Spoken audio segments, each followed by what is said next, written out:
at the time of recording this, it is almost Pride Month. And so I wanted to put together a little video talking about some of the positive things and some of the ways life gets better as you get older for queer people. This seems like such an easy thing to share with people that would be so reassuring, and yet I've never seen, at least online, someone say life does get way better as you get older. Like as an adult, it's way easier to be gay than it is as a young person. Like, wouldn't that be fucking nice to hear? I don't know. So I'm like, okay, great. Well, let me get into it and let the girls know, the girls and the gays and the theys. Welcome all here. Come on now. Some reasons why you should be excited and why you can relax a little bit if you're like, oh, I'm young and I'm full of angst and will it be this way forever? No. Got it?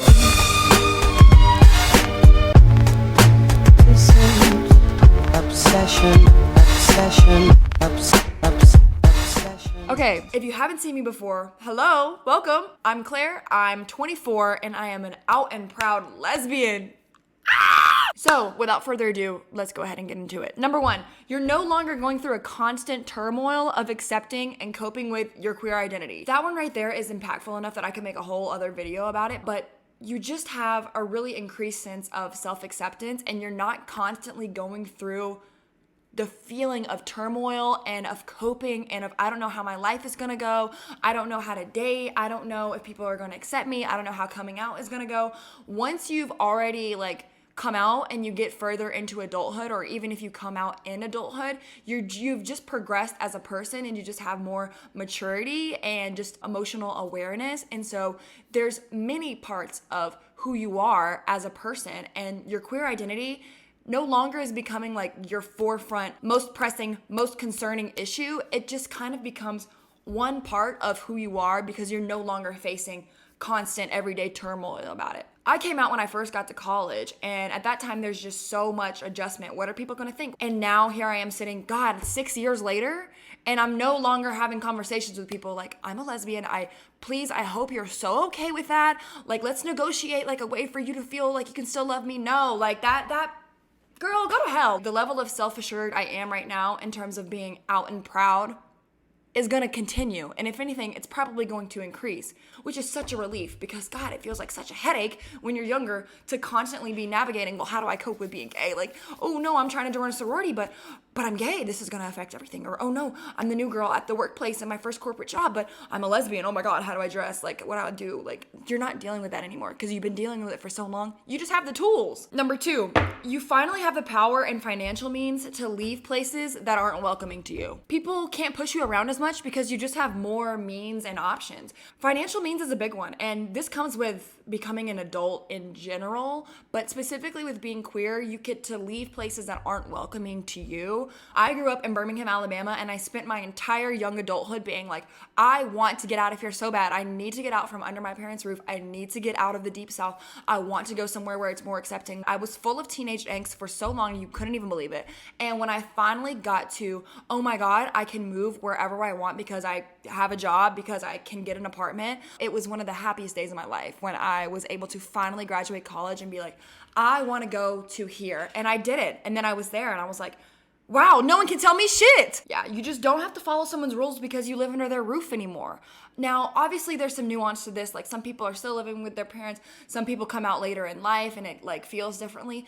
Any way you do it, once you hit 18, once you get to the point where you're working instead of going to school, you have money. So you have at least some choices about how you use that money. Instead of just being like, Mommy, Daddy, please let me buy the boy clothes. You can just be like, no, I don't have to ask you anymore, Mom. I'm just gonna go to a Abercrombie and buy me an oversized t-shirt from the men's section. Goddamn.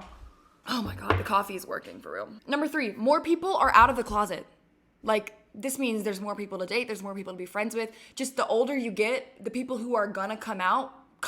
You know what I mean? And so as you get older, people get more of a sense of who they are, which makes dating less confusing. I feel like when you're younger, you're trying to figure out, well, you know what? Am I gay? And then after that, am I gay or am I bi? Am I lesbian or am I bisexual? Am I pansexual? Am I trans? What are we, And we're trying to grapple with all these questions of identity. But the older you get and the more you progress in life, come to terms more with, okay, this is who I am. And that makes dating easier. That makes relationships easier. That just makes your relationship to yourself a little bit easier because you're not constantly grappling with identity. And so you get to a sense where it's not like everyone is going through this turmoil at the same time of like, we're all coming out. No, it kind of gets to the point where it's like a little bit more steady, where like most people you meet have kind of either been out for a while or at least an adult enough so that when they do come out, it's not like some disastrous, like life-shattering, earth-changing thing. It's also because queer people have a little bit of a delayed timeline with when we come to ourselves. You know, like when you're a straight person, like you're born into a world that's already built for you. So it's normal for you to get a little crush or maybe like have boyfriends in high school, and that all worked out fine. Like you're on an earlier timeline because you never had to go through this, oh shit, I'm a lesbian, and oh shit, now I gotta come out, and oh shit, figure out how to date people. Like that phase of coming out and figuring it out takes time, and it just takes some self-realization. And so our timeline is oftentimes a little bit delayed in terms of life milestones. Like some people come out after they've had an entire marriage. Like some people don't realize it till later, or can't realize it till later, can't come out. Woo! Oh, and I didn't spill any coffee. Wait, hold on. Yes, I did. 4, once you're 21, you can go to gay bars.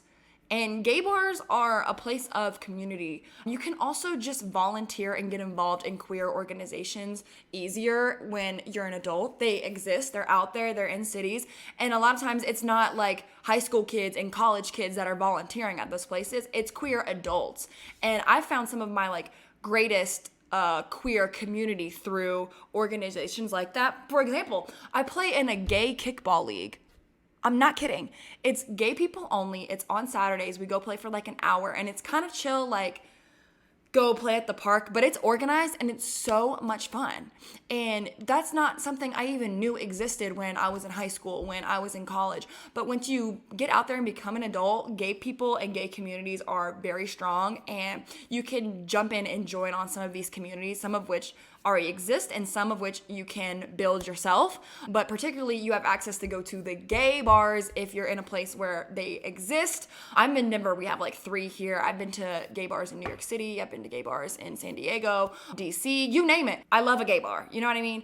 And it's really welcoming and fun, and you can be as flamboyant and gay as you want, and it's like normal, and you're like, yeah, so is everybody else. It's so fun. I love it. What a safe space. Number 5, you have control on how you look and dress.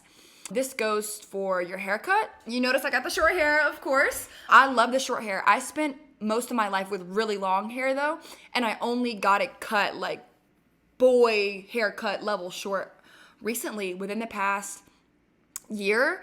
And that was because I've moved away from home. I have my own place. I have my own community of support. Like I felt like really comfortable and excited and safe to do so. Whereas if I would have done this in high school, my parents would have been like, no, you're not. What are you doing? And everyone would have looked at me sideways. But no, guess what? I can choose whatever I want now because I'm a grown ass woman with agency and with financial means. Dressing how you want was also a big one for me because I wear a lot of menswear, and over time I've just gotten more and more comfortable with wearing men's clothes and stuff like that. And I felt very observed and judged in certain environments that I grew up in. And then now that I've like moved somewhere better, I'm experimenting with things, and I like how I dress more, and I'm dressing more masculine, and it feels really good. It's just like, like y'all can't tell me nothing. Like I can dress how I want, and I'll deal with the consequences of whatever that is if they come up. But guess what? I get to choose what happens to me. So I'm doing it. You can suck it.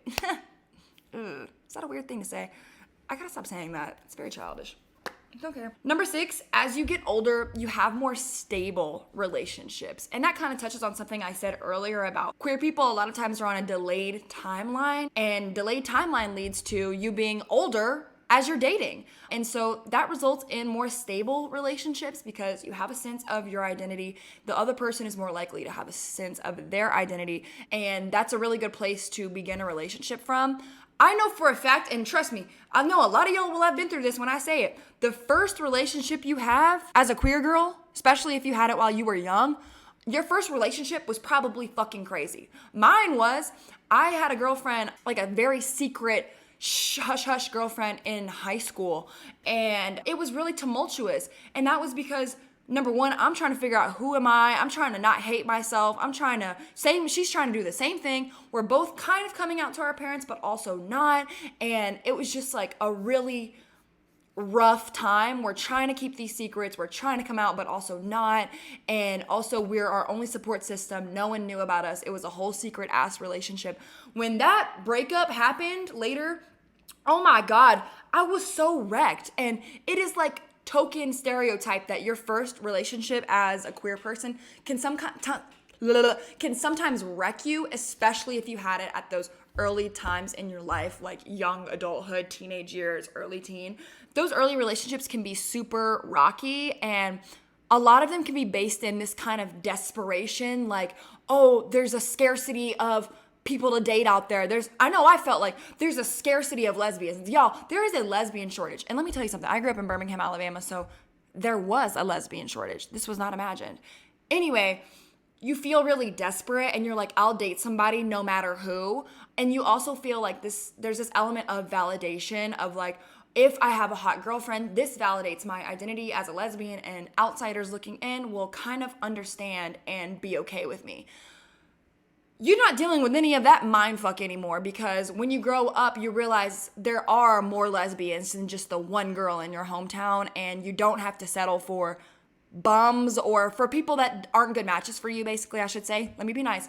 And also, you don't have to search for validation as much because you kind of gone through that phase and you kind of have a sense of who the hell you are. Woo. Number 7, as you get older, you build stronger support networks. This is true of anybody, but also specifically of queer people. Like, you find other queer people who understand and accept you, and you can kind of invest in those friendships over time. I found some of my queer friendships to be really long lasting and just grow and evolve over time, and you get more people in your life who get you and who are on your team and who accept you, whether they're queer, whether they're just an ally, whatever. Even my relationship with my own parents, like at first I had a hard time with coming out, but as things has progressed, like my relationship with them has evolved, and their relationship to understanding who I am and how I'm queer and all that stuff, they get it more now. That goes for friendships, that goes for family. Like, connections get deeper and support systems get stronger, and you're more likely to have added more people to your corner who are going to be supportive and uplifting, so you're not always feeling unrooted forever. Number 8, I just threw this one in there, but there's a lot of legal and social advances over time. People just get more accepting. I think there's this wave of acceptance that's been going through, and even from the time that I came out to now, like, I feel like it's more normalized to be queer. More and more people have a queer person that they know personally, and I think socially we're advancing, and I also think just legally, in terms of legal rights, discrimination cases, people are advocating more on the side of inclusion. People are understanding the value of diversity. I think that is only going to improve with time. I think with all things in history, it seems like over time, people get more tolerant of certain people who are others. And so I'm hoping that the direction and the trajectory on that will continue. And I have the hope that it will, knowing that Gen Z and people like us are out here about to fight to the death for our rights and for like fair treatment, for inclusion. I think our generation is going to leave the world in a better place. So make some noise. I'm excited about that. So kind of with all of this, I just want to get to the point of don't be very narrow-minded and short-sighted. We're playing the long game here, and I just want to say that it passes. Dead ass. Like, even the thing that you think is really troubling, sometimes that even passes. And I felt for so long that one of the things that made it so hard to accept myself and accept being queer was that, like, I was like, I'm going to have to face this shit forever. I'm going to have to be gay forever and be coming out to people forever and deal with this forever. But in reality, yeah, when you meet new people, maybe you do have to come out to them, and maybe that will happen forever, but it gets so much less difficult. You're no longer like pushing a giant fucking boulder up a mountain, and it's more like you're on steady land and just kind of rolling the ball along, and it's not that much of a struggle, you know? You won't be struggling with your identity forever, and this is a temporary of the time episode, and there's further episodes in your life where this isn't the plot anymore, you know? This isn't the plot. And next season, we're gonna have new characters, new plot, and we're not gonna be dealing with the identity crisis forever. Let's hope. I'm just kidding. And also, I get the feeling that young people feel super desperate to settle down with a partner, find their community right away, and I would urge them to give themselves some grace. Like, not everything has to happen right away. And a lot of the times you have next year and the next year and the next year to just be continuing to build your community, build your support, to date, to get experience, to just go out there and live. It's never on the same timeline as anyone else, especially not of straight people, because goddamn, they come out the womb with the world just working for them. Anyway, thank you so much for watching this video. If you made it this far, leave a comment. Tell me what you think. Tell me if you agree, disagree, if you want to add something. I really want the comment section to be a place where people can talk to each other and I can talk to you guys and we can just support each other. I know the internet is some people's only access to queer community. They don't have it in real life. So this shit is important, and I'm here to post and share and give people a place to, like, find some community, find people they relate to. So get in the comments. I posted a similar video to this one talking about 8 unexpected advantages of being queer. I posted that last week, and so if you like this video, you might like that one too. My name is Claire. Thank you for watching, and I post videos every week, so if you want to subscribe, I'll see you next week. Boom!